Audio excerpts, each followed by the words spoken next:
Vamos, então, para a nossa palestra de encerramento, porque nós tivemos um dia muito intenso, aliás, né? 2, porque foi programação super extensa, completa nesses 2 dias, e a gente só tem a agradecer mais uma vez a todos vocês que apostaram na Expo ESG por mais um ano e estiveram conosco. Claro que ainda tem programação amanhã, tem domingo, mas as palestras e os painéis especificamente ontem e hoje.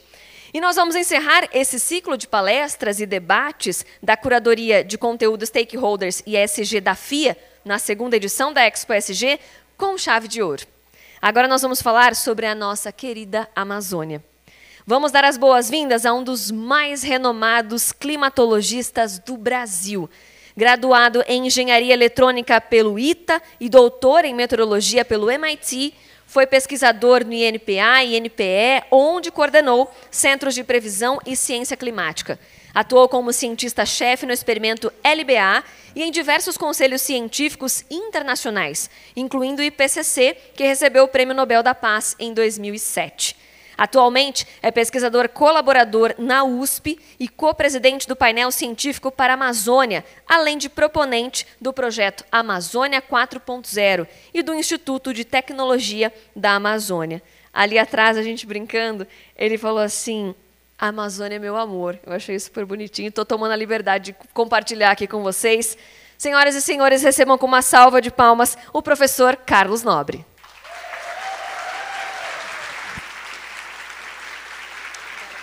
Obrigado, muito obrigado.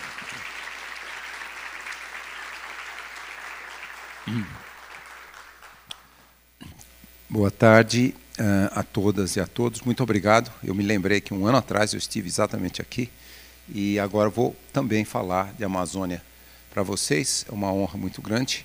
Eu sei que nós estamos aqui em Piracicaba, é outro bioma, Mata Atlântica, e hoje também eu tive uma cerimônia importante ali na Exalc. Me deram uma oportunidade e eu plantei uma árvore ali na beira de uma rua ali na Exalc. Muita honra plantar uma árvore da Mata Atlântica. Mas eu quero falar para vocês de Amazônia. Eu tenho trabalhado há 42 anos com a Amazônia, é o meu principal foco de pesquisa. E eu vou dizer para vocês que a Amazônia está muito próxima de um ponto de não retorno. E por que nós precisamos tanto soluções urgentes, soluções baseadas na natureza, e vou falar muito de uma solução que é até importante aqui em Piracicaba. Vocês têm a Exalc e outras instituições importantes de ciência, muito avançadas também na restauração florestal. E eu vou mostrar para vocês um projeto de restauração florestal que é essencial para a Amazônia. Onde que eu aperto isso aqui? Aí. Bom, em primeiro lugar, deixa eu dizer um pouquinho para vocês por que a Amazônia evoluiu tanto. Dezenas de milhões de anos, mas principalmente, deixa eu mostrar para vocês aqui, é que 40 milhões de anos atrás, o rio Amazonas, não chamava Rio Amazonas, ele corria para o Pacífico, não tinha os Andes. Aí os Andes foram subindo, aí vocês estão vendo aqui, 65, 33 milhões, 33, 23, os Andes foram subindo, e aí aproximadamente 4 milhões de anos atrás, os Andes atingiram a altura, né, ali na Amazônia, 4 a 5 mil metros, e aí sim formou toda a bacia amazônica. O rio então correu para o Oceano Atlântico, né? Então essa foi uma evolução ecológica de dezenas de milhões de anos, esses movimentos tectônicos junto com a alteração climática que fez gerar esse bioma.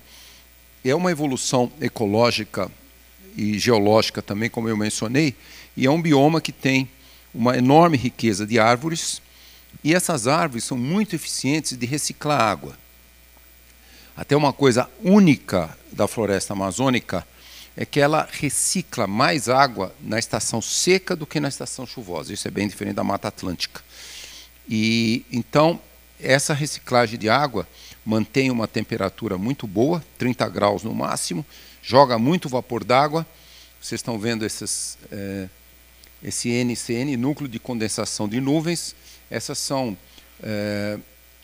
emissões da floresta de compostos orgânicos voláteis, isopreno, por exemplo, aí tem reações químicas, fotoquímicas, geram as partículazinhas, que são os núcleos de condensação. Então, isso é uma evolução muito importante.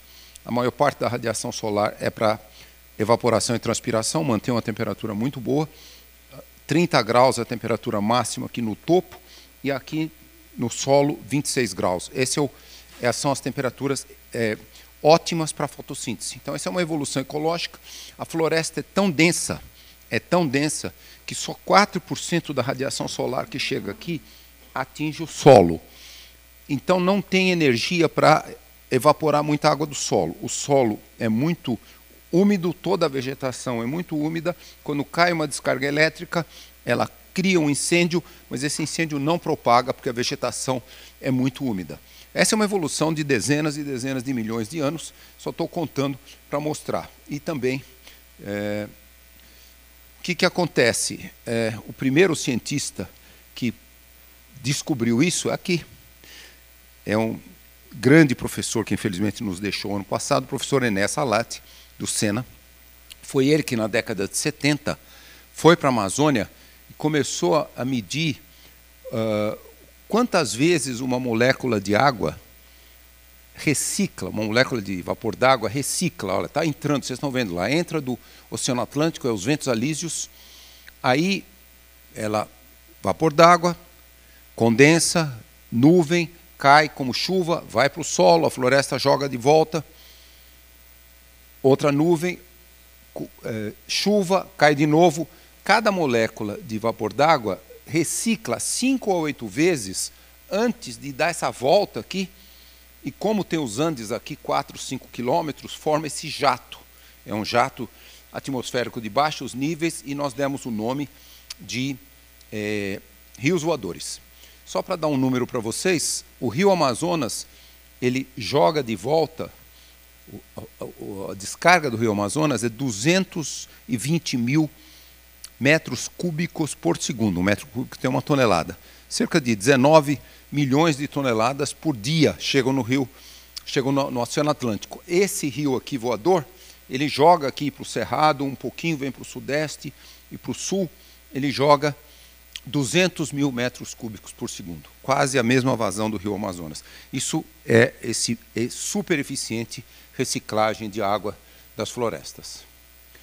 Essa evolução biológica, ela também permitiu essa condição climática para a maior biodiversidade do planeta. O Brasil tem a maior biodiversidade, a Amazônia tem a maior biodiversidade. Por exemplo, 50 mil plantas são conhecidas, dessas 16 mil espécies de árvores. Vocês estão vendo ali, ó, 1 hectare de floresta amazônica tem mais espécies de árvores, 300 a 350 espécies de árvores por hectare, do que toda a Europa. E aí vem todos esses mais de 100 mil espécies de insetos, 350 de primatas, 800 de anfíbios e répteis, 1.300 de pássaros e mais de 3 mil. Lugar com maior número de peixes de água doce do mundo. Então, essa evolução ecológica criou uma condição ótima para a máxima biodiversidade.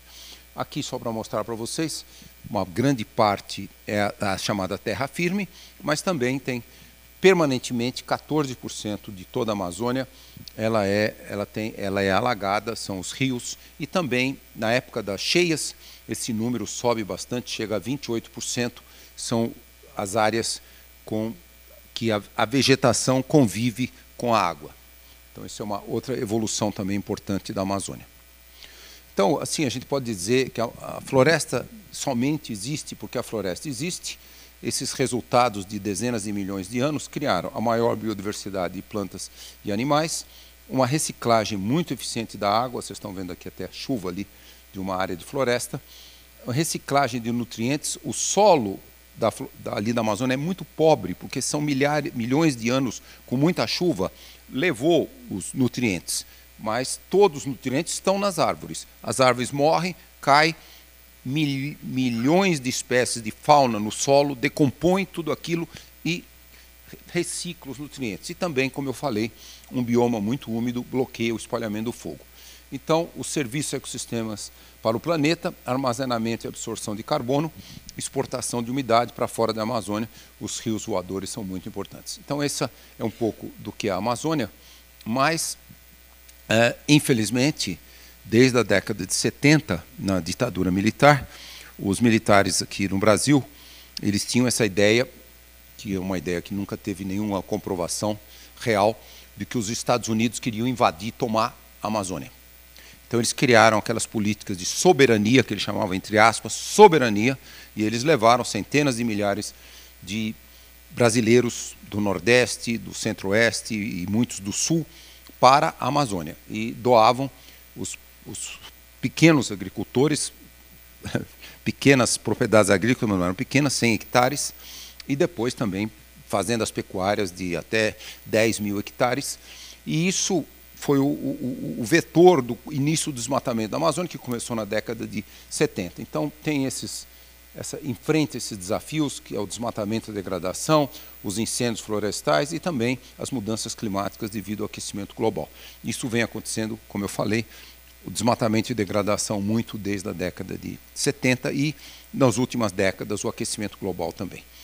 Então, vocês veem aqui o aumento, olha, o desmatamento que vem, esse tem 20 e poucos anos, vocês veem essa enorme área desmatada aqui no sul, do Atlântico até a Bolívia, isso a gente chama arco do desmatamento, e tem um outro arco também importante, que é o desmatamento no Peru, no Equador e na Colômbia, a gente chama isso também o outro arco do desmatamento. Essa é a região do planeta com a maior biodiversidade. A Amazônia tem a maior biodiversidade e dentro da Amazônia, essa região ali nos Andes de 400 a 1.300 metros.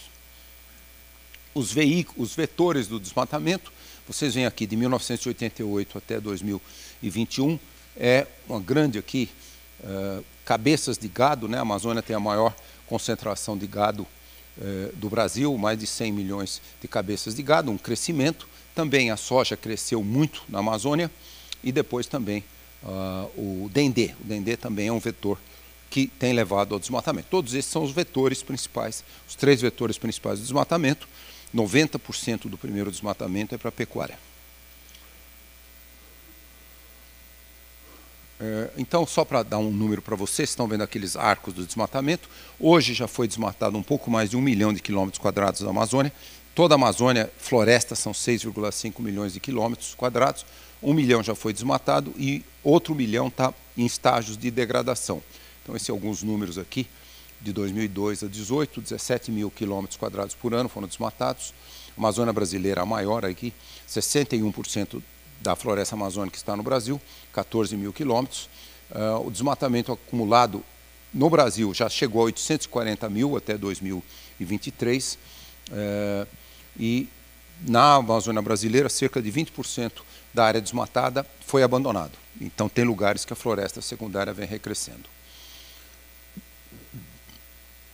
Então, também, infelizmente, tem assim, uma gigantesca ilegalidade, né? Atividades ilegais na região amazônica e suas implicações, né? 90% do primeiro desmatamento na Amazônia brasileira e praticamente em todos os países amazônicos é ilegal. É grilagem de terra, a degradação, os incêndios vêm explodindo na Amazônia e também as rodovias lá são vetores de desmatamento, o garimpo ilegal e o comércio também de animais selvagens. Então, isso tem um enorme crescimento de todo o crime. O crime organizado na Amazônia atingiu uma dimensão. O Instituto Igarapé fez estudos que mostrou, só para vocês terem uma ideia, todo o crime organizado na Amazônia, começando com cocaína, mineração ilegal, grilagem de terra, mercado ilegal de terra, extração seletiva ilegal, tráfico de animais selvagens, tudo isso é 300 bilhões, quase 300 bilhões de dólares por ano. Isso é mais do que o PIB da maioria dos países amazônicos. Só para dar uma ideia do risco desse crime organizado. Então, na Amazônia brasileira, entre 85 e 2020, como eu falei, primeiro desmatamento é 94%, depois um certo valor, perto de 20%, é abandonado e a floresta volta a crescer, 74% continua sendo pecuária e 9% é soja e outras culturas, áreas de mineração e áreas urbanas. Eu fui o primeiro cientista lá atrás, que eu, em 1990 e 91, publiquei os primeiros artigos que falavam se a Amazônia for muito desmatada, o que aconteceria. E esse é um artigo que mostra ali, a chuva diminuiria muito, aquele lado da direita aqui, a chuva com a área desmatada. E aí esse artigo mostrou o quê? Que 1 aqui é floresta amazônica, 6 é o cerrado, 8 é a caatinga. Se desmatasse muito a Amazônia, a floresta não voltaria para toda essa região sul aqui. O 6 é cerrado. Aqui a estação seca, nesse meu estudo, falou que ela passaria de 6 meses. 6 meses de estação seca não tem jeito de manter a floresta. Então isso foi uma coisa lá atrás, nessa época, esse estudo eu fiz em 88, 89, tinha só 7% da Amazônia desmatada, né? Então parecia uma coisa que poderia acontecer num futuro muito distante. Então isso aqui um pouquinho, rapidamente, um resumo para vocês da diferença da floresta para as áreas muito desmatadas. Como eu falei, a reciclagem da água é muito forte aqui, é muito fraca. Por exemplo, durante a estação seca, a floresta recicla até 4,5 litros de água por metro quadrado. A pastagem, 1,5 litros por metro quadrado por dia. Então vocês veem como diminui a reciclagem e também a temperatura aqui é máxima 30 graus, lá chega a 35 graus, a pastagem já está 2 a 3 graus mais seca. E então essas são as várias razões. Ela gera nuvens com mais raios, cai mais raios que causam fogo. E então essa é um pouco chuva ali, 2,2, 2,3 metros por ano. Na estação seca, a chuva já cai 10 a 20%. Também na estação seca a temperatura é bem mais alta. Então essas são inúmeros estudos mostram, realmente são mais de 30 anos de estudos lá na Amazônia. Vai na Amazônia, eu mesmo participei da criação do experimento de grande escala da atmosfera biosfera da Amazônia, chamado experimento LBA. Vários cientistas aqui de Piracicaba, da USP, participaram e participam até hoje desse experimento e foram colocados mais de 25 locais que se mediu como a floresta interage com a atmosfera, como a pastagem interage com a atmosfera. Então esses números são bem conhecidos hoje. E aqui também um estudo recente, ele mostrou mais um dado muito preocupante, que é o fogo, né? No Brasil, mais de 80% dos pecuaristas ainda usam fogo lá na pastagem. Então, o que acontece? Um estudo fez o quê? Ele mostrou que a fumaça desse fogo, a poluição, os poluentes, fuligem e micropartículas, são muito prejudiciais à saúde humana. Então, nesse período de 2010 2019, detectou 150 mil casos por ano de pessoas internadas nos hospitais todos os municípios amazônicos, mais de 700 municípios. Olha, isso tem mais de 10 mil mortes e todas as pessoas internadas. Essa é a poluição devido ao uso do fogo. Então, por que nós estamos dizendo que a Amazônia está na beira do ponto de não retorno? Aqui eu estou fazendo um sumário para vocês. O mais preocupante, entre os mais preocupantes, essa aqui é a duração da estação seca. Lá atrás, década de 70, e por muitos e muitos milênios, a estação seca ali no sul da Amazônia era 3 a 4 meses e também chovia bem na estação seca. O mês com a menor chuva era 40 milímetros, 50 milímetros. Se a gente vai no Cerrado, o Cerrado é super adaptado, às vezes ficam 4 meses sem chuva, mas essa é uma adaptação ecológica do Cerrado, que tem a estação seca de normalmente 6 meses.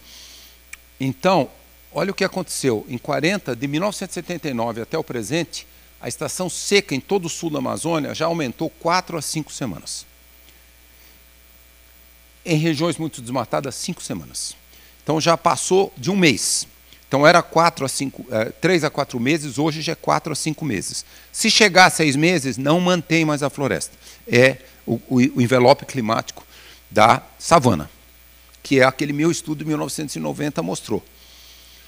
Isso aqui é a umidade do ar em toda essa região, norte do Cerrado e todo o sul, centro e leste da Amazônia. Isso significa que o ar está muito mais seco aqui. É isso de 1987 a 2016, mostrando a falta de reciclagem de água em todas essas áreas desmatadas. E aquele gráfico mostra todas essas áreas em vermelho, a estação seca está ficando bem mais longa, em todas essas áreas a mortalidade das árvores, das espécies do clima úmido amazônico está aumentando. Então esses dados todos mostram um enorme risco, e também eu quero mostrar também um estudo de uma colega minha, Luciana Gatti, do INPE, que mostrou que aqui nessa região aqui da Amazônia, o sul do Pará e o norte de Mato Grosso, vocês estão vendo aí os números, o desmatamento aumentou 26%, a chuva na estação seca caiu 24%, a temperatura na estação seca, aqui, ó, agosto, setembro e outubro, aumentou 2,5 graus, e essas barrinhas é a emissão de gases, do gás carbônico. Essa é a emissão total, essa aqui é do fogo, mas essa aqui é da floresta. Essa é a única região que a floresta virou fonte de carbono. A floresta está perdendo mais carbono. Nessas outras regiões aqui, a floresta ainda absorve carbono da atmosfera. Então é muito grave, essa região está na beira do ponto de não retorno, de uma autodegradação, então é um risco muito grande. Os vários estudos que nós temos feito mostram que o risco do ponto de não retorno é esse, né? Você sair da floresta, que tem um equilíbrio, a bolinha aí rodando, mesmo com o clima, a floresta se mantém, e aí pode virar esse ecossistema aqui. Oeste da Amazônia, perto dos Andes, lá chove muito, chove acima de 3 metros. Mesmo diminuindo a chuva, mantém um clima com floresta. Aqui não. Do centro, leste e sul da Amazônia, vira um ecossistema degradado, como vocês estão vendo a foto aqui. Então, como que a gente pode passar? Qual que é o ponto que passa para lá? Então, a gente fez vários estudos. É o seguinte, se não tivesse nenhuma mudança climática global, quando o desmatamento atinge 40%, ele já atingiu 18%, passa desse ponto de não retorno. Se tivesse zero desmatamento, zero, e só aquecimento global, aumentou 4 graus a temperatura, faria também passar do ponto de não retorno, a estação seca fica muito longa em todo o sul da Amazônia. Só que nós temos aquecimento global e desmatamento. Então, nossos estudos mostraram se passar de 20% a 25% o desmatamento e o aquecimento chegar a 2 a 2,5%, nós passamos do ponto de não retorno. Nós estamos muito perto, né? Nós estamos em 18% aqui e 2023 e 2024, os anos mais quentes em 120 mil anos, desde o último período interglacial, chegamos a 1,5%. Então, nós estamos na beira mesmo do ponto de não retorno, e os dados, não só estudos como esses de projeções, mas os dados mostram que nós estamos. Então tem muito a ver com essa insustentável expansão da pastagem para o gado, quase tudo, 90% do desmatamento de pastagem é ilegal, o solo se autodegrada muito, baixíssima produtividade, a maioria da pecuária na Amazônia tem 0,7, 0,8 cabeças de gado por hectare, esse efeito de borda, o fogo que o pecuarista usa para refazer a pastagem, ele pula, vai queimando imensamente a floresta, esse fogo na pastagem, e também o fogo, como eu mostrei, 155 mil internações por ano, ele gera esse material particulado e gera o monóxido de carbono, além, logicamente, de gerar o dióxido de carbono, que é gás de efeito estufa. O monóxido de carbono também é um gás muito péssimo para a nossa saúde. Aqui também mostra um risco em uma área ali do norte do estado do Amazonas, que houve uma grande queimada e aquilo degradou totalmente, são muitos vulneráveis. Quando passa um incêndio, desaparece a floresta. E isso também, o fogo, né, ele recorrente altera muito a composição das espécies, vai diminuindo muito a biodiversidade e uma ou outra espécie que recresce na floresta. E aquilo que eu falei para vocês, né, só para dar, essa é uma imagem de satélite, isso aqui é 25 de setembro de 2022, mostra aquela época, é uma das épocas mais altas de queimadas, esse mês de setembro, agosto, setembro, outubro, e olha a fumaça, essa fumaça toda, E essa fumaça também é transportada aqui pelos ventos e às vezes chega aqui no Sudeste. Não é incomum essa poluição chegar até aqui no Sudeste, mas chega totalmente no Cerrado. Então isso mostra os riscos aí do fogo que se usa. E também nós temos esse efeito que é circular, né? O que é assim, ó, nós temos uma perda de árvores, as árvores evaporam, transpiram menos água, aí isso diminui a chuva, aí aumenta a duração da estação seca, exatamente o que está acontecendo em 50% da Amazônia. Com mais estação longa seca, nós temos muito menos umidade, isso aumenta o fogo e ele vai matando as árvores. Então esse é um ciclo muito ruim e nós atingimos em grande parte da Amazônia esse ciclo que pode destruir a floresta. Só para dar uma ideia, agora também os efeitos do aquecimento global, seca recorde de 2005, depois 2010, outra vez 2015 bateu o recorde, e agora 2023 e 2024, a maior seca da história da Amazônia, vocês se lembram, olha isso aqui, uma foto ali de um rio próximo de Manaus, como o rio ficou muito seco, a maior seca da história. E também, esse aqui são dados e fotos aqui do boto e do tucuxi, mamíferos, ali no lago em Tefé. A temperatura foi a temperatura mais alta da história da água da Amazônia, chegou a 41 graus. Isso matou centenas e centenas de botos e tucuxis, isso sem dizer também uma gigantesca morte dos peixes, né? Os peixes morrem muito por causa dessa alta temperatura e também pela perda de oxigênio da água. Logicamente, esses são mamíferos, eles respiram o ar, mas até essa temperatura levou à morte desses mamíferos também. Só para dizer o risco que o aquecimento global traz para a biodiversidade da Amazônia. A razão desse recorde de secas da história da Amazônia foi essa combinação. Nós tivemos o terceiro El Niño mais forte do registro histórico, de junho do ano passado até maio desse ano. Aqui, ó, como está quente aqui o Pacífico Central e Leste. Isso é tipicamente do El Niño. Mas também tivemos um recorde de temperatura do Atlântico Norte. Então o Atlântico Norte induziu seca. Por exemplo, em 2005, a seca de 2005 foi só o Atlântico Norte.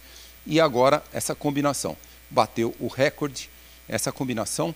E de novo, nós tivemos, o ano passado e esse ano, a maior temperatura de todos os oceanos.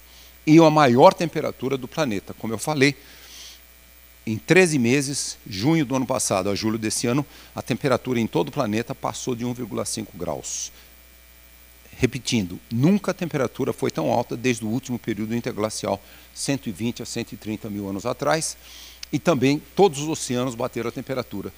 Não foi só o El Niño, que sempre é quente aqui. O Atlântico Norte teve o recorde de temperatura. Para dar um dado aqui muito preocupante também, nós tivemos excelentes boas notícias em 2023 e 2024, quando as políticas da maioria dos países amazônicos, inclusive do Brasil, foram de zerar o desmatamento. Todos os países amazônicos, quase todos, menos uns 2 países amazônicos, falaram na cúpula dos países amazônicos de agosto do ano passado, em Belém, vamos zerar o desmatamento até 2030. Aí reduzimos muito o desmatamento. Aqui só para dizer, isso aqui é um incêndio da área desmatada. Olha como foi grande. 2022 teve quase 12 mil quilômetros quadrados na Amazônia brasileira. Esse é um dado do INPE para a Amazônia brasileira. E aqui é o incêndio da floresta. É aquele fogo que vai e queima a floresta. Aí, o ano passado, reduzimos 50% o desmatamento. Olha como caiu o incêndio da área já desmatada. Olha como explodiu o incêndio da floresta. Isso foi por causa da seca, mas não só a seca. Mais de 95% dos incêndios na Amazônia em 2023 foram humanos, não foram descargas elétricas. Então isso mostra o risco. A seca, lógico, ela induz a um crescimento muito grande de incêndios, mas quem botou fogo foi incêndio humano. Nós vimos, setembro do ano passado, teve a maior poluição da cidade de Manaus, da história de Manaus, e foi descoberto que toda aquela poluição vinha da queima criminosa da floresta ali ao redor de Manaus. Aqui também para dizer, vocês devem ter visto isso, agora a imprensa publicou isso, que é o limite para o corpo humano. Então, a imprensa publicou esse gráfico aqui, muito de que em 50 anos, boa parte do Brasil essa parte em branco, em vermelho, o clima atinge o limite do corpo humano. Qual é o limite nosso? Se a temperatura passar da temperatura do nosso corpo e a umidade do ar for muito alta, quer dizer, o ar está saturado de vapor d'água, nós não perdemos calor. Se a gente não pode perder calor, quer dizer, o calor vem da reação química dentro do nosso corpo, da matéria orgânica, dos alimentos, né, gera calor. Então, nós evoluímos, inclusive o Homo erectus evoluiu em 2, 3 milhões de anos, nunca a temperatura foi tão alta. Então, nós evoluímos de uma maneira que a gente perde calor. Se a temperatura está muito alta, nós transpiramos e perdemos calor. Então, em 50 anos, com as emissões continuando, o Brasil, grande parte do Brasil vira inabitável. Inabitável. E do mundo, de toda a parte equatorial do mundo. E esse estudo mostra que se a gente só tivesse médias emissões, quase toda a Amazônia atingiria perto desse limite, mas não todo. Mas se a gente tiver desmatamento, olha o que o desmatamento faz. O desmatamento, ele faz a floresta ficar muito, essa área desmatada ficar muito mais alta. Toda essa região aqui ficaria inabitável, mesmo com médias emissões. Só para dizer o risco que nós temos de juntar o aquecimento global com o desmatamento da Amazônia.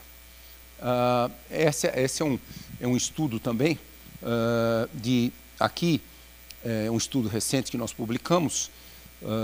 Se a gente tiver só transformar, aqui diferenças médias da chuva, se a gente só tiver a savanização da Amazônia, isso é o que nós perderíamos de chuva, a redução das chuvas, várias áreas, principalmente nessas áreas da Amazônia, que ela viraria uma savana. Aqui, se a gente tiver aquecimento global no cenário de altas emissões e a redução das chuvas, aumentaria muito a redução das chuvas nesse sentido. E aqui é a mesma coisa, a estação seca, como ela fica grande. Aqui, se tiver toda a floresta, mas só com mudanças climáticas. Aqui é só se tiver a savanização sem mudanças climáticas, e ali altas emissões, mostrando como a estação seca ficaria mais grande em toda a Amazônia, e aqui como a temperatura máxima aumentaria. Se houver a savanização, aumenta muito, mas se houver savanização e mudanças climáticas, aumenta demais a temperatura e vira totalmente inabitável. Essa região, com altas emissões e desmatamento, ali passa do limite do corpo humano. Eu já mostrei aqui, esses são incêndios florestais maciços, né? Mostrando aí o risco que isso tem. Bom, então até agora eu só mostrei as más notícias, o risco. A Amazônia está na beira do ponto de não retorno. E agora, essa segunda parte, eu quero mostrar para vocês que nós temos que atuar imediatamente, nós temos que buscar soluções baseadas na natureza, para reduzir o risco do ponto de não retorno ecológico e também social.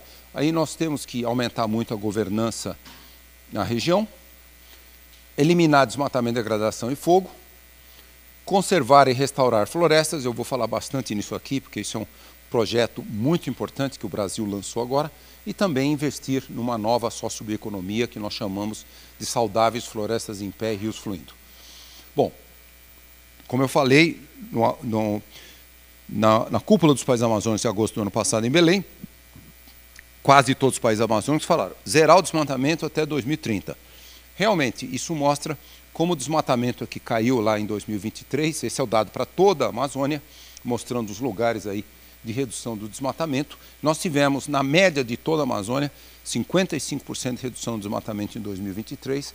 Todos os países amazônicos houve redução do desmatamento. Isso mostra já indo no sentido. Vocês estão vendo aqui, comparação na Amazônia brasileira, 50% da redução do desmatamento 2022 para 2023. Aqui, agora comparando só janeiro a junho, para olhar o que está acontecendo em 2024, nós continuamos ali, 38% de redução nos primeiros 6 meses, mesmo comparando 2024 com 2023. São dados muito, muito positivos, mas olha o risco, né? Isso aqui é área degradada detectada pelo sistema DETER do INPE. aqui de janeiro a junho de 2022 a 2024. A seca em 2023 ela fez aumentar e olha como explodiu as áreas degradadas em 2024. Isso é devido à seca e, de novo, a essa quantidade muito grande de incêndios. Essa é a área desmatada agora nesse primeiro período, como eu falei. Houve essa redução aí de 38%, desculpe, esse eu já mostrei, semelhantes. E aqui, focos de fogo detectados, olha como aumentou. 2022 para 2023 nós tivemos uma redução muito alta do desmatamento, mas teve um aumento do número de focos, mas aumentou demais agora em 2024. Então vocês veem esse risco aqui, áreas queimadas, né? O total de áreas queimadas também, apesar de haver uma grande redução, aumentou áreas degradadas pelo fogo. Então é só para dizer, por mais que a gente tenha tido um grande sucesso em reduzir o desmatamento, que quase todo é ilegal, a seca, recorde de seca, de altas temperaturas e, eu imagino, muito associado com o crime organizado, ainda a ciência não conseguiu demonstrar isso, mas se supõe que, como eu falei, acima de 95% dos incêndios são humanos. E a grande maioria, na minha opinião, são incêndios criminosos. São incêndios criminosos, daqueles do crime organizado que sempre atuou grilagem de terra, desmatamento, venda, o mercado ilegal de terras, extração seletiva ilegal. Então, isso parece ser muito desses incêndios tem a ver com isso. Então, em tempos de urgência climática, é hora de restaurar as florestas do planeta. Então, deixa eu falar aqui, a terra está fervendo, né? A restauração florestal é essencial no mundo inteiro para manter a temperatura, talvez não muito mais alta do que 1,5, como eu falei, chegamos a 1,5 agora em 2023 e 2024. Existe até um risco de em 2025 não baixar muito. Nós temos um fenômeno Laninha que esfria o Pacífico começando agora em agosto, setembro, mas a projeção que não é um Laninha muito forte, como foi o Laninha de 2020, 21, 22. Então, se o Laninha for muito forte, baixa um pouquinho. Mas a projeção agora é de que nós podemos atingir 1,5 permanentemente nos próximos anos, antes de 2028. Então, é um pouco a restauração. Nós temos que, até 2050, restaurar pelo menos 100 milhões de hectares, né? 1 milhão de quilômetros quadrados em todo o mundo, pelo menos isso. Vários estudos mostram que para manter a temperatura abaixo de 1,5, nós teríamos que restaurar em todo o planeta 6 a 7 milhões de quilômetros quadrados, de todos os biomas, principalmente das florestas. O painel científico para a Amazônia, que eu sou co-presidente, nós lançamos na COP27 no Egito esse estudo, o Arcos da Restauração, né, que é uma coisa assim, a gente tem esses, deixa eu ver se vai aparecer aqui, aí, nós temos esses 2 arcos do desmatamento, como transformar isso em arcos da restauração. No mínimo 500 mil quilômetros quadrados, isso removeria mais de 600 milhões de gás carbônico por ano. Esse é o combate ao aquecimento global, mas o mais importante, como eu mostrei para vocês, é que a floresta, restaurando a floresta aqui nessa região que está muito próxima do ponto de não retorno, a floresta recicla tão bem a água, ela baixa a temperatura, ela vai parar o aumento da estação seca, e essa é a maneira que nós temos que salvar a Amazônia. Parar o aquecimento global, mas também restaurar a floresta na Amazônia. E só para dar ideia para vocês, fora o sudeste da Amazônia, a outra floresta remove entre 1,8 e 3,6 toneladas de carbono por hectare por ano. Áreas que foram recentemente desmatadas podem remover até 18 toneladas de CO2 e pastagens altamente degradadas, 11 toneladas, recicla mais lentamente, e áreas de agricultura que se regenera 17 toneladas. Isso é por 35, 40 anos, a floresta secundária cresce, remove uma imensa quantidade de carbono, mas também protege a floresta. Então eu quero agora avançar um pouquinho, dizer para vocês esse projeto que o Brasil lançou na COP28 em Dubai, em dezembro do ano passado, que é o projeto Restaurar a Amazônia. Chamamos Arco da Restauração. Essa é uma ideia que o BNDES também já está financiando uma série de projetos de restauração florestal, inclusive aqui na Mata Atlântica, no Cerrado, mas esse é um projeto muito importante que é para salvar a Amazônia.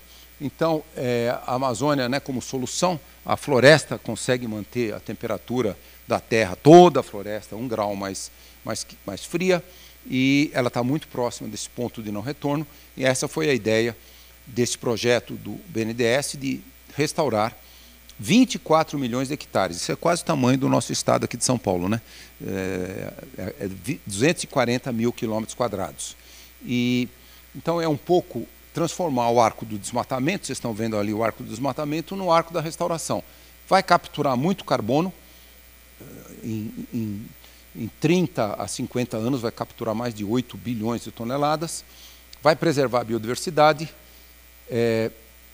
vai manter a temperatura do planeta mais fria, vai gerar uma grande quantidade, restauração florestal vai gerar mais de 10 milhões de empregos, essa escala de restauração, e construir também uma barreira, fazendo a restauração, diminui o desmatamento e diminui a degradação florestal. Então esse é um projeto que o BNDES começou, e aí tem essa fase 1, é um cenário até 2030, restaurar 6 milhões de hectares, foi calculado aí um preço aí de 51 bilhões, aí 10 bilhões de dólares, e o cenário 2 é restaurar 18 milhões de hectares entre 2030 e 2050, mais uns 30 bilhões de dólares, 153 bilhões. Esse foi o custo.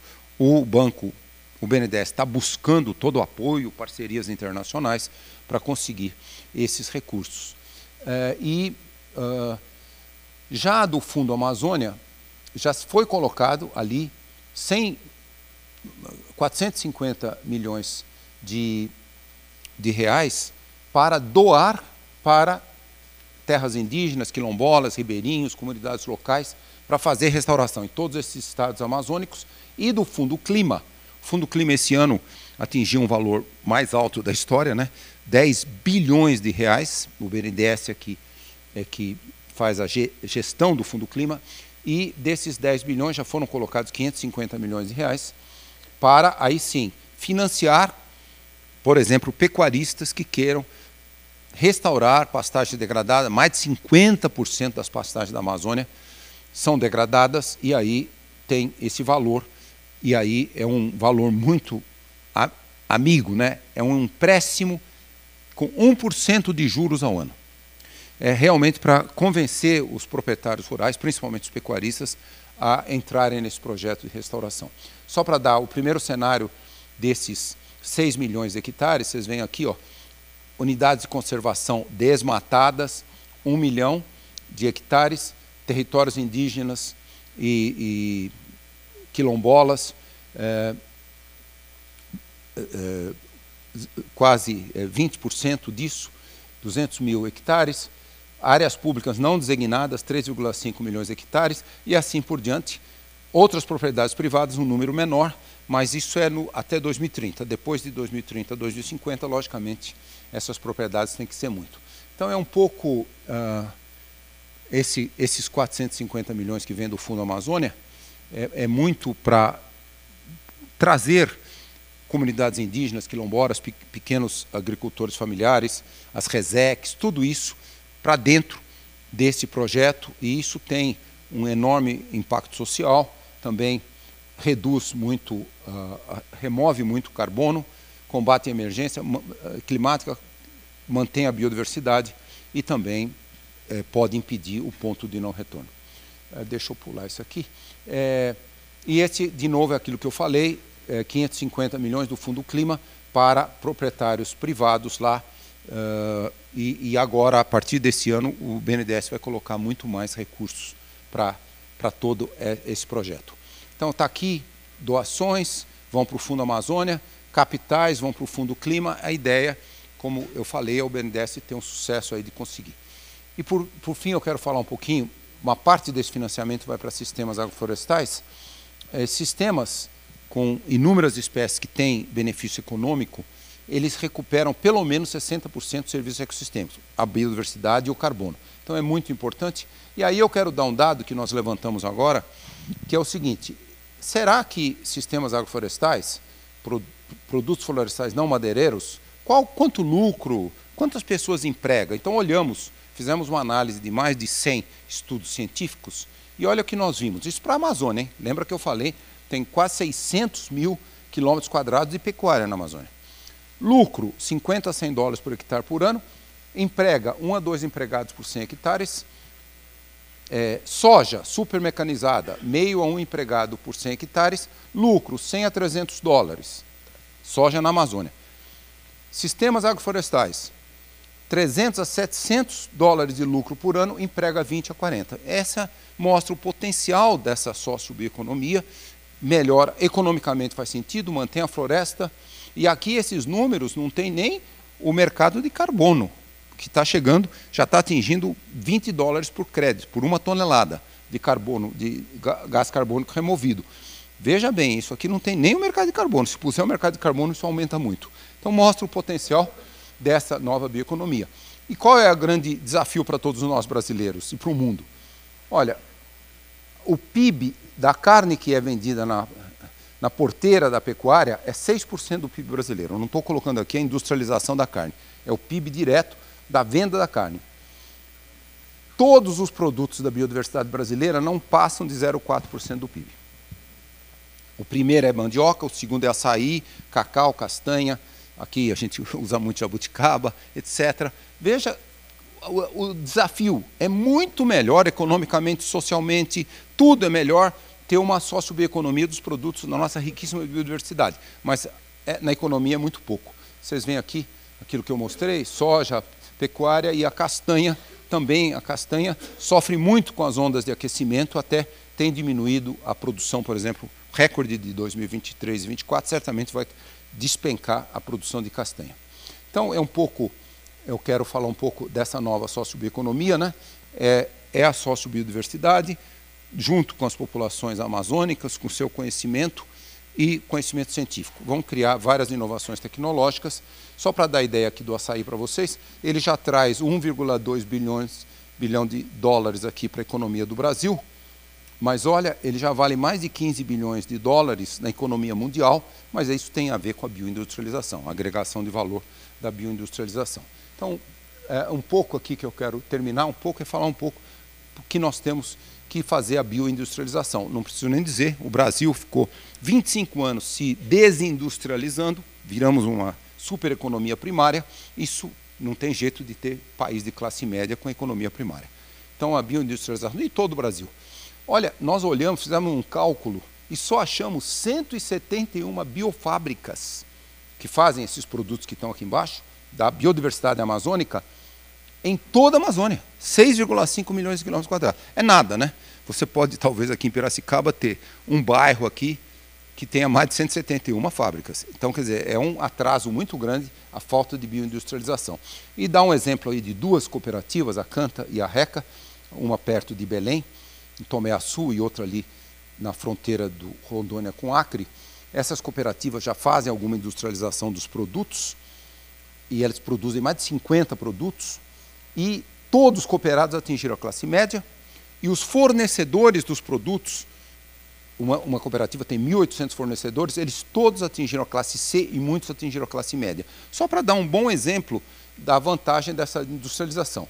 E nós estamos desenvolvendo o projeto Amazônia 4.0, nós estamos capacitando populações amazônicas para a industrialização do cacau e do cupuaçu, para fazer o chocolate e o cupulate. Isso aqui é o laboratório, 100% economia circular, energia solar, não tem resíduos, não tem poluição, não tem nada. Capacitamos já comunidades e essa biofábrica, Amazônia 4.0, já, felizmente, com uma doação do supermercado Carrefour, agora, em breve, já estamos construindo a primeira biofábrica super moderna para chocolate e cupulate na Resex, Reserva Extrativista Tapajós Arapiuns, ali perto de Santarém. Só para dar uma ideia, estamos capacitando outra comunidade, mulheres produtoras de cupuaçu Amabela, em Belterra, e vamos capacitar a comunidade indígena Paiter Suruí, em Rondônia.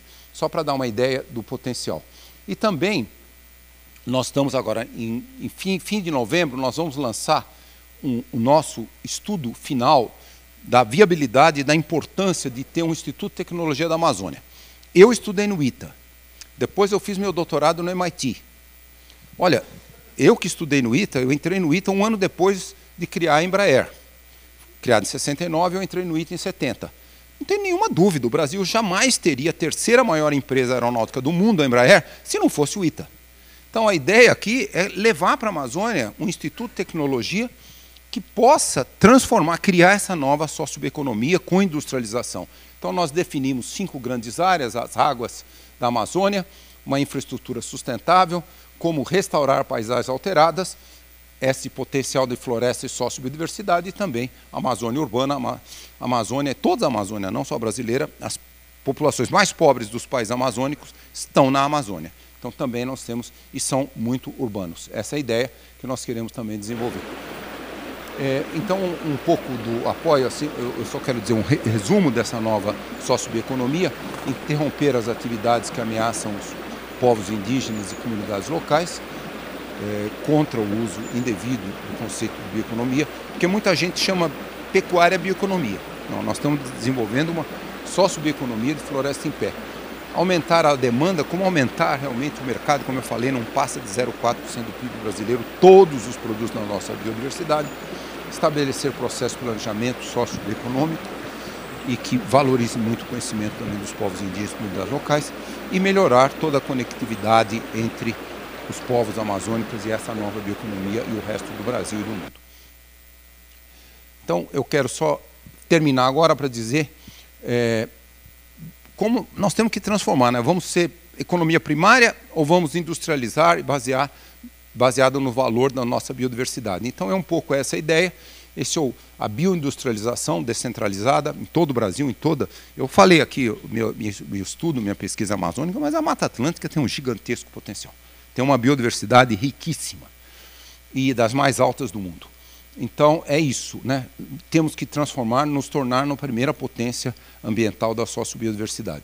Então um pouco da visão para o presente e o futuro, e pelo fato da gente já ter atingido praticamente 1,5 graus, é dizer que não é mais futuro, é presente. Nós já estamos na emergência climática.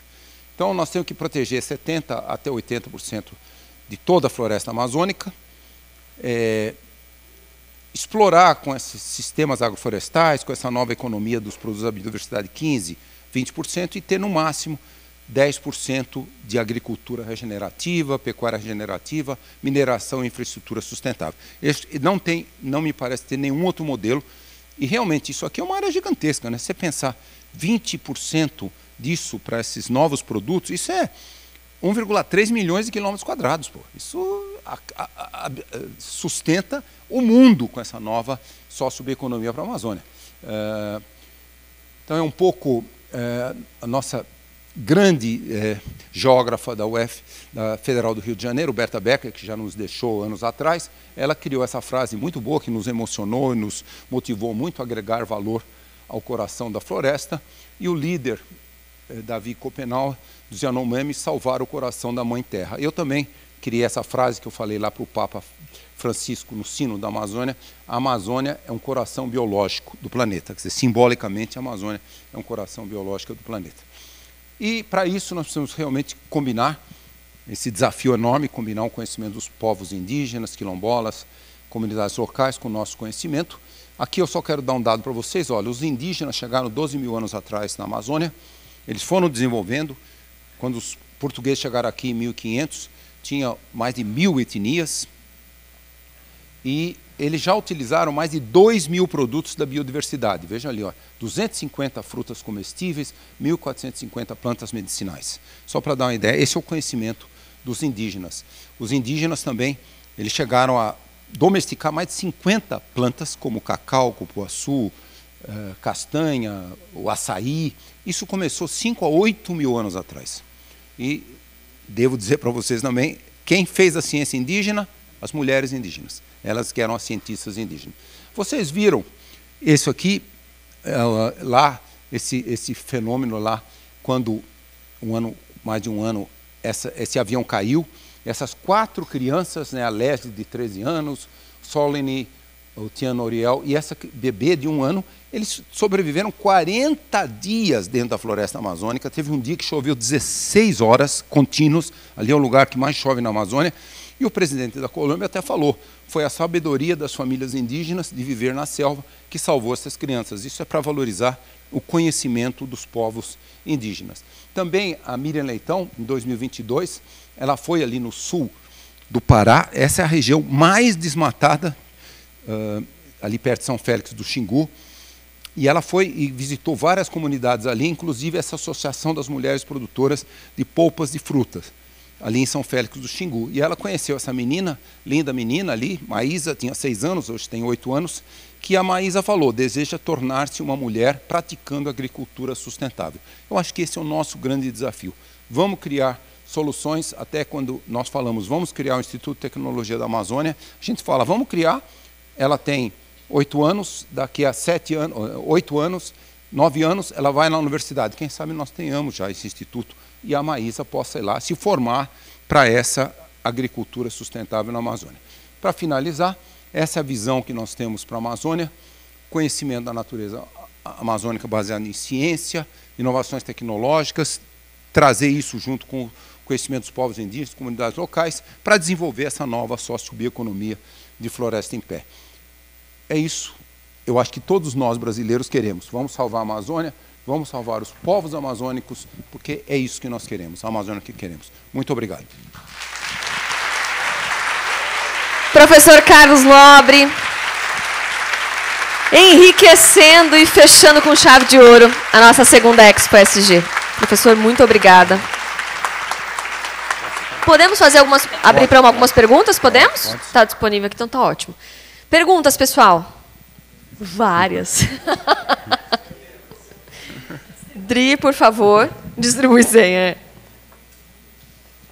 Aqui. Tem uma aqui no meio, aqui. Acho que tem uma lá no fundo. Para a gente poder fazer todas, a gente tem pelo menos umas 4 aqui que levantaram a mão. Pediria para vocês serem o mais objetivo possível, porque daí para o professor ter tempo de responder todas elas, por gentileza. Carlos, obrigado por voltar a Piracicaba sempre, é um prazer revê-lo. O ano passado fiz uma provocação que você começou falando da Mata Atlântica também, com um potencial enorme. Você deu uma resposta muito interessante, que acabou hoje. Eu queria reportar para você uma pergunta sobre terra preta de índio, que é uma coisa que também tem a ver com carbono no solo, muito importante. Nós conseguimos aqui dominar a tecnologia da produção com a biomassa da cana-do-açúcar, que estamos produzindo já uma quantidade significativa. Então, nós podemos equalizar a questão do sequestro de carbono pela cana-do-açúcar, né? E poder colocar isso no solo da agricultura, especialmente nos solos mais fracos aqui da região. Então, eu queria um comentário seu sobre a terra preta de índio, qual que é o valor dessa tecnologia amazônica, e como que a gente pode, tanto lá quanto cá, trazer essa tecnologia indígena, ancestral, amazônica, para um ambiente de uma agricultura que pode também contribuir para essa mitigação das mudanças climáticas. Não, muito obrigado, você é meu amigo de muitos anos. Eu acho assim, essas tecnologias que vocês estão desenvolvendo muito importantes. É lógico, como eu falei, as mulheres indígenas foram as principais cientistas indígenas, e lá atrás, desde que os indígenas chegaram 12 mil anos atrás, todos perceberam que o solo da floresta amazônica, com raríssimas exceções nos Andes, que tem mais fertilidade, porque ali a chuva vai degradando, tirando o solo e vai ficando mais fértil, mas a grande parte da Amazônia tem um solo paupérrimo de fertilizantes, então, nutrientes. E aí eles desenvolveram o quê? Eles iam, por séculos e séculos, eles iam pegando o resto da cultura agrícola dos indígenas, os restos também de tudo que eles cultivavam, e iam colocando no solo e fizeram esse chamado terra preta de índio, né? Então, eles melhoraram muito a fertilidade, e ali eram áreas que eles cultivavam as culturas agrícolas ali, mandioca e uma série de outras culturas agrícolas. É lógico que vocês estão fazendo agora, não é só aquilo, vocês estão pegando aquela ideia e usando moderna ciência, né, para criar essa questão, os resíduos da cana-de-açúcar, tudo. Aumentar. Quando se faz isso, aumenta muito a quantidade de carbono do solo. né? Quando nós já perdemos 80% da Mata Atlântica e perdemos muito também do carbono do solo. A agricultura tradicional, histórica, de séculos, desde a Europa, com arar a terra, tudo isso fez perder uma quantidade imensa de carbono do solo em toda a agricultura. E agora a agricultura mais moderna, ela regenerativa, ela é o plantio direto, não se ara. Então é uma agricultura, vários estudos, até mesmo aqui da Exalc e da Embrapa, mostram que você pode ter uma agricultura de baixa emissão de carbonos, você pode ter uma pecuária quase que zerando o carbono, exatamente plantando uma pastagem que absorve bastante carbono. Absorve, quer dizer, a raiz da gramínea vai ficar lá e depois ela fica lá, o carbono fica. Então, essa solução de terra preta de índio é muito boa. E é muito bom que vocês estejam fazendo isso também. E eu só quero, de novo, como eu falei o ano passado aqui, o desafio não é só cana-de-açúcar, né? Por que o Brasil tem a maior biodiversidade do planeta e só 0,3%, 0,4% do PIB brasileiro são os produtos da biodiversidade? Só para dar o dado para vocês, o norte do Espírito Santo e o sul da Bahia tem a maior biodiversidade de árvores do mundo, mais que a Amazônia. 300, assim, por hectare, né? Não no total, mas por hectare. 400 a 450 espécies de árvores por hectare. É a maior do mundo. Maior do mundo. Quando o Pero Vaz de Caminha chegou com Pedro Álvares Cabral, em 22 de abril, ele ficou tão admirado que ele viu, estava começando a estação chuvosa ali da Zona da Mata, e ele viu aquela belíssima floresta, os tupinambás receberam ele muito bem. Aí ele escreveu para o imperador, para o rei de Portugal, vocês lembram, daqueles veleiros voltou, um dos 13 voltou, levando a informação que eles tinham descoberto no Brasil. E ele escreveu assim: em se plantando tudo dá. Qual foi a ideia dele? É que como chovia muito, ele vinha de Portugal, que era semiárido, ele achou que ali era um lugar fantástico. Essa é uma visão dos europeus, todos que vieram para as Américas, que eles nunca valorizaram. Por exemplo, os tupinambás ali, eles usavam centenas de produtos da biodiversidade da Mata Atlântica. E eu faço sempre uma comparação interessante, não sei se vocês sabem disso, mas quando, alguns anos depois de 1500, o grande navegador mundial daquela época, Américo Vespúcio, por isso que chama Américas aqui, ele veio e foi na Baía de Guanabara. Naquela época, já tinham alguns portugueses que se comunicavam com os indígenas Tupinambá, também Tupinambá, como foi lá na Bahia, quando o Pedro Álvares Cabral chegou. Aí os indígenas disseram todos os produtos que eles usavam da biodiversidade da Mata Atlântica, ali, Barra da Tijuca. E aí o Américo Vespúcio ficou tão bem impressionado que ele escreveu uma carta que, infelizmente, se tornou uma carta que as pessoas leram mais de 300 anos depois. E a carta ele escrevia: nós temos que aprender tudo com o conhecimento dos povos indígenas. Que pena que, em vez de nós irmos nessa direção, nós fomos na direção de todos os europeus que chegaram aqui, né? Todos os europeus que chegaram aqui, eles trouxeram toda a sua agricultura, o boi, da Europa, e não valorizaram absolutamente quase nada, um ou outro produto eles valorizaram. Então, só quero mencionar para você isso. Além de jogar, vamos lá, restaurar o carbono do solo com essas práticas, mas também, puxa vida, né? A Mata Atlântica tem uma gigantesca biodiversidade. Vamos também desenvolver aí uma nova... Eu falei aqui da socioeconomia da Amazônia, mas a Mata Atlântica tem um gigantesco potencial. Obrigada, professor. Aqui a gente tem umas 3 pessoas que levantaram a mão para a gente poder encerrar por conta do tempo. Tá bom. Doutor Carlos, no final dos anos 50, o Juscelino Kubitschek transferiu a capital do Rio para Brasília. Nos anos 70, os gaúchos subiram e foram abrir o cerrado, chapadas planas, fácil de preparar, fácil de derrubar essa mata, correto? E hoje eu vejo que eles tinham esse conhecimento prático de fazer a lavoura lá, depois veio a Embrapa, reposicionando toda a tecnologia adaptada para o cerrado. O senhor falou sobre aproveitar a população indígena nesse macrobioma aí para transformar 170 indústrias para milhares de indústrias, né? Onde está sendo o seu fórum de discussão para levar esse público para lá? A gente levou os gaúchos, os paranaenses, depois os paulistas subiram para o cerrado. Quem é que vai ocupar a Mata Amazônica com toda essa riqueza que o senhor mencionou? Olha, a ideia de construir, e eu estou otimista que a gente vai conseguir convencer os países amazônicos, o Instituto de Tecnologia da Amazônia, que a gente chama AMIT, é ser panamazônico e na Amazônia. Então, a ideia é formar milhares de estudantes por ano para essas soluções. Então, na hora que a gente conseguir formar milhares de estudantes por ano, é lógico que essa bioindustrialização super moderna, mas também valorizando o conhecimento dos povos amazônicos, ela será lá na Amazônia. E a ideia, tendo um instituto padrão MIT, ITA, lá na Amazônia, nós vamos atrair estudantes de todo o mundo, inclusive aqui do sudeste do Brasil, né? Os estudantes, do mesmo jeito que o ITA atrai estudantes de todo o Brasil, não sei se você sabe, mas por décadas e décadas, cearenses são o número de estudantes, mais cearenses entram todo ano no ITA do que paulistas. Só para dar ideia, quando você tem um instituto de tecnologia de altíssimo nível, você atrai brasileiros. Então, a ideia é essa. Eu diria, para responder a sua pergunta, essa é a ideia. Vamos criar esse instituto, nós vamos formar milhares de estudantes. Esses estudantes, assim como o ITA industrializou todo o Vale do Paraíba, a terceira maior empresa de aeronáutica do mundo, a Embraer, essa é a ideia. Fazer um instituto desses que forme essas populações. É um pouco diferente do que você falou, que é levar... Lógico, a Embrapa foi quem conseguiu melhorar lá o solo do Cerrado para plantar soja.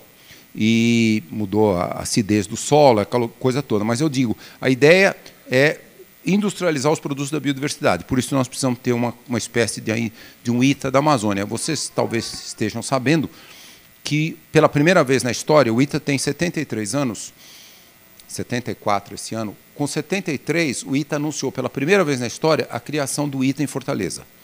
E o ITA em Fortaleza, que já começou a construção lá, está começando a construção, ele vai ser a primeira escola de engenharia do Brasil para ter engenharia de energias renováveis e a primeira escola de engenharia do Brasil para ter bioengenharia, que é exatamente isso que eu mostrei aqui, bioengenharia. Então, eu acho que é isso. A ideia de criar o ITA na Amazônia, o AMIT, é criar essa comunidade científica, tecnológica para a bioindustrialização. Esse é o desafio que eu falo. E aí, na hora que você fizer isso, aí você atrai. Você atrai estudantes de todo o Brasil, você atrai estudantes, eu espero, de toda a Amazônia. E também nós estamos desenhando um instituto com um desafio muito grande, que é trazer indígenas também para dentro. Então, essa é a ideia. Isso eu responderia a sua pergunta, que não é fácil, é um pouco nesse sentido. A gente tem duas pessoas que levantaram a mão. As duas aqui, ó. A gente ser bem objetivo para o professor responder rapidinho. Obrigada. Boa noite. Meu nome é Lucimara e eu gostaria de saber como que a gente vai fazer, assim, como que eu posso estar entrando nesse projeto do ITA que vocês estão, que o senhor está fazendo lá na Amazônia. Quais são como é que eu posso falar? Os processos para poder entrar, para poder participar desse projeto. Ótimo. Vocês passam o meu contato para você. Pode deixar. No dia 28 de novembro, nós vamos lançar lá em Manaus esse estudo com toda a estrutura do ITA. Nós estamos fazendo, por exemplo, um dos estudos dentro dessa nova estrutura chama Innovation Hubs, como criar 5 polos de inovação em pelo menos 3 países amazônicos. E o outro estudo muito desafiador, nós contratamos 12 pessoas da comunidade local, 3 indígenas, 3 quilombolas, 3 mulheres produtoras, 3 ribeirinhos, e agora até fevereiro nós vamos terminar o estudo, que é como trazer o conhecimento das populações locais para dentro desse AMIT. Olha, 28 de novembro é o lançamento lá em Manaus. Pega o meu dado e eu passo para você essas informações. Pois a equipe passa aqui para você. Você será muito bem-vinda se você quiser ir lá. Obrigada. Mas antes disso eu te mando informação também. A nossa última pergunta. Boa tarde, professor Carlos Nobre. Luciana Kamimura. Eu recentemente voltei lá da região de Santarém, coordeno um projeto lá em parceria com Saúde e Alegria, envolvendo bioeconomia, os saberes lá dos povos indígenas, mas não é relacionado a isso a minha pergunta. Minha pergunta é, em visita às comunidades indígenas ali em Solimões e Anumã, porque, por falta de tempo, eu não conseguia entrar muito lá dentro do Tapajós, ficou muito claro o quanto as comunidades indígenas têm sofrido ali, ironicamente, com o rio à margem das comunidades, pela falta de água, né? E dentre tantas outras. Eles são os que mais estão sofrendo com essas mudanças climáticas. Como que a gente aqui, mesmo longe dessa região, pode contribuir com essa invisibilidade, né, e falta de acesso dessas pessoas a necessidades tão básicas, professor?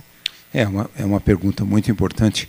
Além da falta de água dessa mega seca 2023-24, você sabe que aqueles indígenas todos ali no Rio Tapajós, Rio Tocantins também, eles estão sofrendo demais com o mercúrio na água.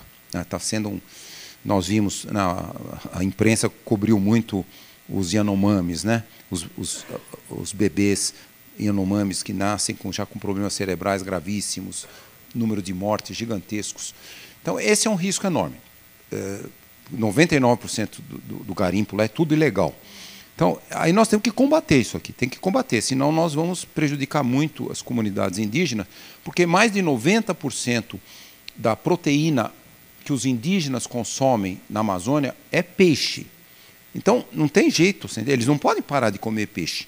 Então, esse é um ponto. Lógico, essa seca agora mostrou enorme risco. Eu acho que nós todos aqui do Brasil, os governos estaduais, municipais e principalmente o governo federal, tem que colocar um enorme apoio.